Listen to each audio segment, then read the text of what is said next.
So, hello guys, welcome back to the channel and my name is Mac and you're watching Mac Daily Vlogs.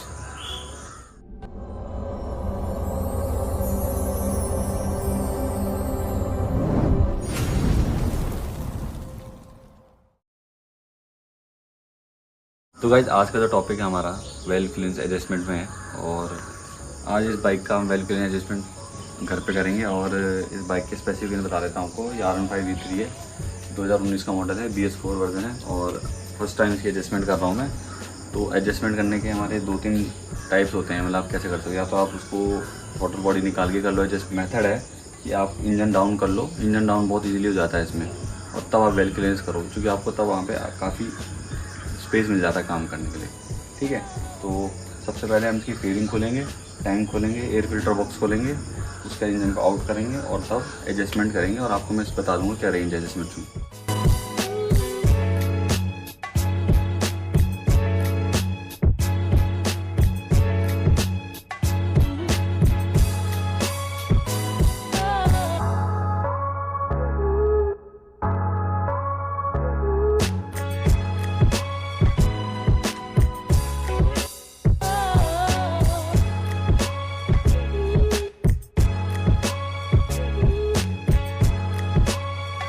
तो दोस्तों हमने यहाँ की side की fairing खोल दी है, उस पल्ली तरफ की फेयरिंग भी हम खोलेंगे। मैंने वीडियो इसलिए बना रहा हूँ कि आपको बता रहा हूँ कि हमें टैपिट कवर है, इसका हेड कवर बोलते हैं, हमें इसे खोलना है।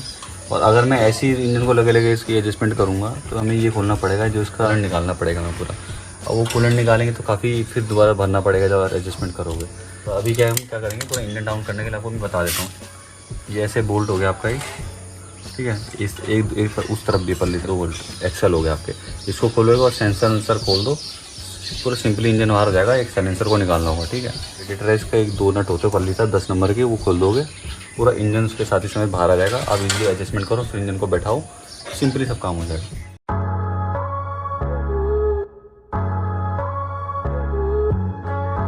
तो दोस्तों हमने फेयरिंग इसकी पूरी निकाल दी है और अब इसका टैंक और एयर फिल्टर बॉक्स निकालना है, तो उसकी प्रोसेस चालू करते हैं।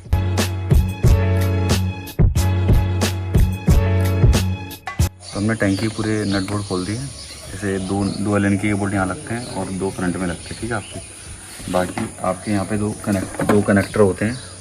ये आपका फ्यूल पंप के हैं और फ्यूल गेज के हैं, और फ्यूल पंप के कनेक्टर होता है जो फ्यूल पहुँचाता है आपके फ्यूल पंप से आपके इंजेक्टर में। और बाकी आपके 2 पाइप होते हैं यहाँ पे, एक एयर फिल्टर बॉक्स से आता है और एक आपका सेकेंडरी एयर सेक्शन जो ब्रीदर पाइप होता है वहाँ से आता है। आपकी टैंकी इजीली उड़ जाएगी। टैंकी का जब हमने टैंक निकाल दिया, अब एयर फिल्टर बॉक्स को निकाल लिया। एयर फिल्टर बॉक्स को निकालने के लिए आपके पास ये लगभग 1/4 का आपका सॉकेट चाहिए, या एलन की चाहिए, ठीक। इस क्लिप को आपको इससे खोल देना है। अब यहाँ पे 2 10 नंबर के बोल्ट लगते हैं, उनको खोलते हैं और फिर एयर फिल्टर बॉक्स को पूरा बाहर निकाल दें।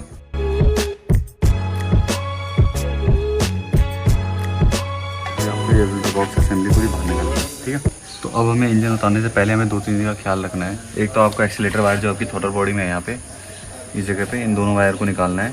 दूसरा आपके क्लच वायर को निकालना है। और आपके जो सेंसर्स हैं, एक ये आपका मैप सेंसर है और आपका एक टोटल पोजीशन सेंसर है, ठीक है। दूसरा आपका यहाँ पे टेम्परेचर सेंसर इस तरफ है और ऑटो सेंसर फ्रंट में है। तो इन सबको खोलना है, उसके बाद इंजन डाउन करेंगे।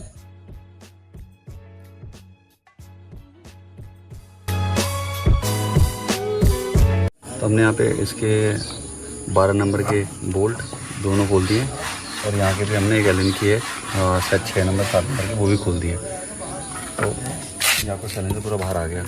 सिलेंडर निकालने के बाद एक चीज़ का ध्यान रखें, यहाँ पे आपकी एक मेटल की गैसकेट है, ये सराउंड सर्कुलर वाली, इसको घुमाए ना, तो उसको हमें सेफ्टी के लिए निकाल के रोड हो गई है। तो इसको सेफली किसी डब्बे में स्टोर करके रखें, वरना घूम जाएंगे तो फिर इधर तो मिलेंगे भी नहीं, ठीक है। अब सेंसर निकाल दिया। अब यहाँ के साइड के बोल्ट खोलते हैं।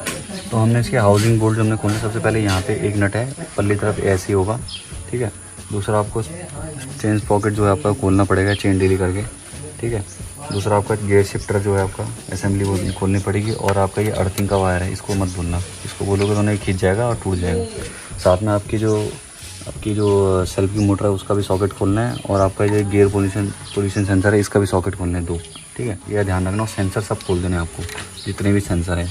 सेंसर खुलने के बाद ही इंजन में आपको डाउन करना है, वरना आपका ये सेंसर जो खींच के टूट जाएंगे। जैसे ये पंखे का सेंसर हो गया, ये आपका CO2 सेंसर हो गया, ठीक है, O2 सेंसर बोलते हैं या CO2 सेंसर बोलो, ये एग्जॉस्ट में लगता है। तो दोस्तों हमने आगे सब बोल्ट्स खोल दिए और मेन हाउसिंग बोल्ट इसके 4 होते हैं, एक यहाँ पे होता है पल्ली तरफ एक जो आपको बताया था मैंने, और 14 mm की बोटी से यहाँ के 2 खोलेंगे। नट पैड का यूज़ करें तो आराम से करें।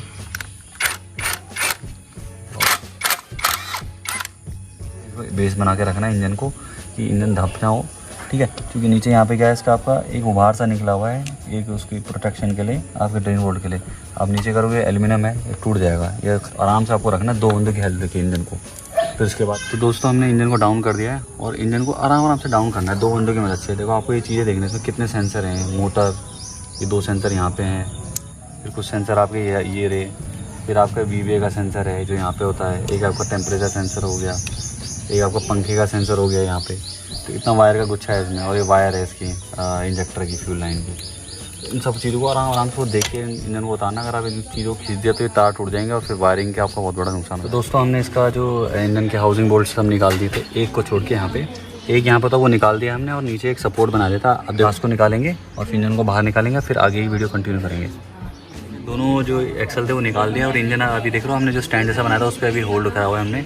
उसको तो सिंपली हमने बाहर निकाल देना है और एक जगह रख के साफ जगह पे उस पर अब आगे हम काम करेंगे। तो अभी हम इसमें स्पार्क प्लग निकाल रहे हैं। स्पार्क प्लग निकालने का कारण ये है कि इंजन में जो कंप्रेशन होता है उसको कम करने के लिए, वरना हम उसको क्रैंक करेंगे मैनुअली तो ताकत ज़्यादा लगेगी। दूसरा, हेड कवर को खोलने के लिए हमें यहाँ पे सोनोलाइट वेल के 2 नट हैं 10 नंबर के खोलने पड़ेंगे, जिससे VVA एक्चुएट होता है आपका, ठीक है। इसमें गैसकेट होते हैं मेटल की, उसको ध्यान से संभाल लेना।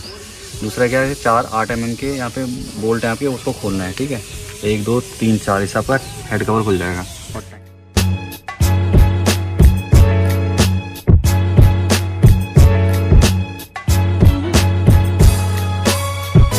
तो हमने सब जो बोल्ट हैं वो धीरे कर दिए हैं। मेन 10 mm के बोल्ट है वो निकाल के हमने वहाँ पे अपना जो VVA एक्चुएटर सोनोलाइट है वहाँ पे रख दिया है।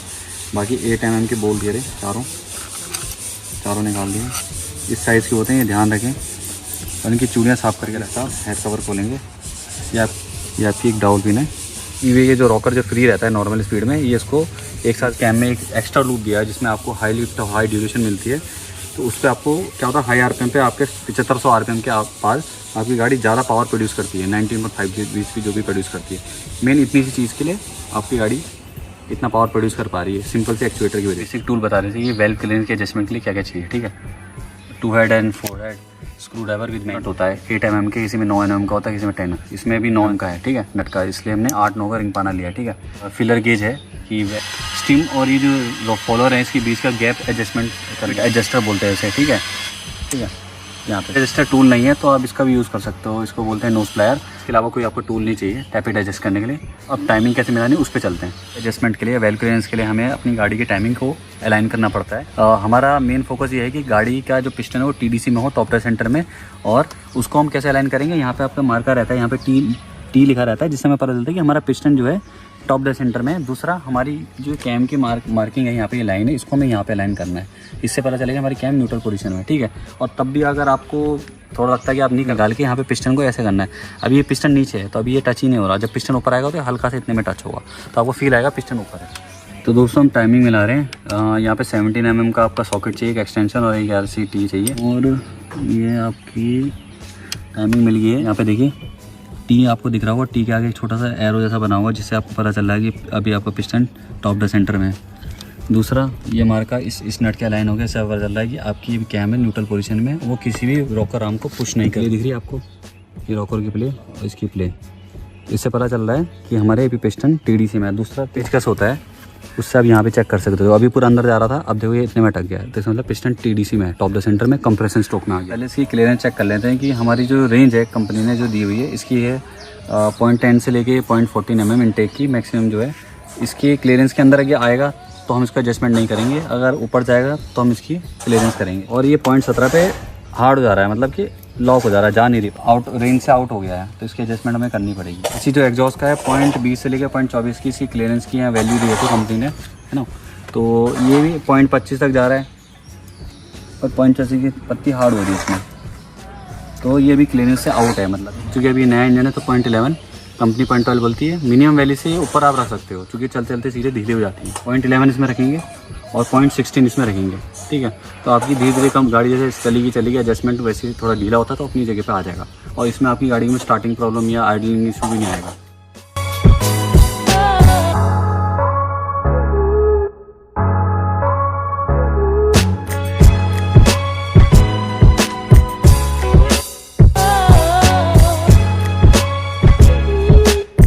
तो अब हमने इसमें वेल्व क्लियरेंस की एडजस्टमेंट कर दी है, तो अभी आपको दिखा रहा हूँ। ये 0.5 और 0.11 मिला के 0.16 में एडजस्टमेंट कर रहा हूँ, ठीक है। उससे ज़्यादा करेंगे, मैंने प्रैक्टिकली करके देखा तो आवाज़ करते हैं, ठीक है। ये आपका सही जा रहा है हल्का ड्रैग के साथ, ये भी आपका सही जा रहा है, ये देखो आराम से जा रहा है, ड्रैग के साथ जा रहा है। ड्रैग के साथ जाना चाहिए, ज़्यादा स्मूथ नहीं जाना चाहिए, ठीक है। माइनर ड्रैग बोलते हैं इसको। 30 डिग्री रोटेशन करेंगे क्रैंक को एक बार पूरी, ठीक है। उसके बाद फिर चेक करेंगे, और अगर भी हमें ये क्लीयरेंस हम सेटिस्फाई हो जाते हैं, यहाँ वही क्लीयरेंस आ रही है, तो इंजन को पैक करके फिर हम गाड़ी में लगा देंगे। दोस्तों हमने वेल क्लीयरेंस चेक कर ली थी, ठीक है। हमने इसको 360 क्रैंक रोटेशन दोबारा घुमाया गाड़ी को, ठीक है, पूरे स्ट्रोक, और उसके बाद दोबारा इसकी टाइमिंग मिलाई, और फिर हमने इसको चेक करा यहाँ पे क्लीयरेंस वगैरह अपनी इसकी। तो क्लीयरेंस के बाद जो हमारे यहाँ का 0.11 है, इसका ये भी सही जा रहा है, जो फील आ रहा है वो सही आ रहा है, उसका मतलब कि उसके जो क्लीयरेंस का है देखो, ठीक है। बाकी इसका भी सही आ रहा है फील, ये देखो। तो इसका मतलब ये है कि हमारी जो वेल क्लीयरेंस हमने एडजस्ट करी है वो सही स्पेक्स में। और हमेशा जब स्पेक्स चेक करो तो सबसे पहले आपको ये देखना कि आपकी रेंज में है नहीं है। रेंज में है तो मत छेड़ो, जब रेंज से आउट हो तब सेट करो, और सेट बनेगा एक बार सेट करेंगे दोबारा 360 रोटेट मारो, फिर दोबारा चेक करो, और उसके बाद ही गाड़ी को अपने जो स्पेक्स में आएंगे तब उसको पैक करके इंजन में लगाओ। तो दोस्तों अब कंक्लूजन में आ जाते हैं वेल क्लीयरेंस के एडजस्टमेंट में। और वेल क्लीयरेंस मैंने अपनी गाड़ी के ऊपर एडजस्ट करके दिखाई, और कंपनी जो रिकमेंड करती है इनटेक का 0.10 से लेके 0.14 mm आपका इनटेक, और एग्जॉस्ट का जो क्लीयरेंस बोलती है कंपनी 0.21 से लेके 0.25। तो आपको दिखाने के लिए मैं दिखा देता हूँ, ये मेरे पास एक रिपेयर मैनुअल है, उसमें ये रेंज दी हुई है। अब आप बोलोगे इस रेंज में करना चाहिए रिकमेंड, तो ये मिडिल वैल्यू रखना चाहिए। मिडिल वैल्यू में आप इसमें रख के भी हमने देखा, एक महीने तक गाड़ी चलाई तब भी गाड़ी नॉइज़ बहुत कर रही थी, हीटिंग होने के बाद बहुत ज़्यादा नॉइज़ कर रही थी। तो हमने जो कंक्लूजन आए, हमने जो रिसर्च करी, तो उसमें हम ये पाया कि 0.11 या 0.12 आप इतना रखो इनटेक का। अब मैंने 11 रखा है इसमें, ठीक है, क्योंकि नई गाड़ी है, अब इसकी चीज़ें घिसेंगी और सेट होंगी। और एग्जॉस्ट का जो है 0.16 रखो या 17 रखो, उससे ज़्यादा नहीं। अब इतने में सेट करोगे आपकी गाड़ी सही चलेगी, परफॉर्मेंस सही देगी, और नॉइज़ नहीं करेगी। जैसे न्यू इंजन है तो वैसे साउंड आएगा। अगर आप इसको ज़्यादा कम ज़्यादा छेड़ोगे, टाइट करोगे, तो फिर आपकी गाड़ी में दिक्कत आएगी स्टार्ट। तो अब हम गाड़ी को स्टार्ट करके आपको दिखाते हैं कि रिजल्ट क्या है हमारे इतना मेहनत करने का, ठीक है। गाड़ी को स्टार्ट करने की एक और चीज़ बता रहा हूँ कि ऑयल पंप हमारे साथ हमेशा राइट साइड होता है गाड़ी में, ठीक है, इस साइड लेफ्ट साइड भी होता है। इन गाड़ी में पर्टिकुलर अगर आप इस साइड को झुका के रखोगे, सीधा रखोगे, तब तो ऑयल चढ़ेगा, वरना इस साइड रखोगे गाड़ी को तो ऑयल नहीं चढ़ेगा, और आपका ऊपर के जो हेड है ना, उसमें ऑयल की लुब्रिकेशन का जो रेट ऑफ फ्लो है वो कम हो जाएगा, तो आपको वेयर एंड टेयर हो सकता है। तो हमेशा गाड़ी को खड़े में आप स्टार्ट करें, राइट साइड में आइडल मत करिए।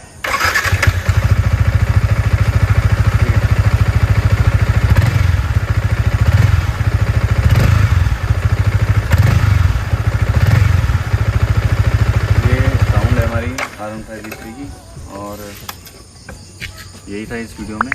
तब तक के लिए जय हिंद, जय भारत, जय उत्तराखंड। लाइक, सब्सक्राइब, शेयर जरूर करें, ऐसे ही कंटेंट आते रहेंगे।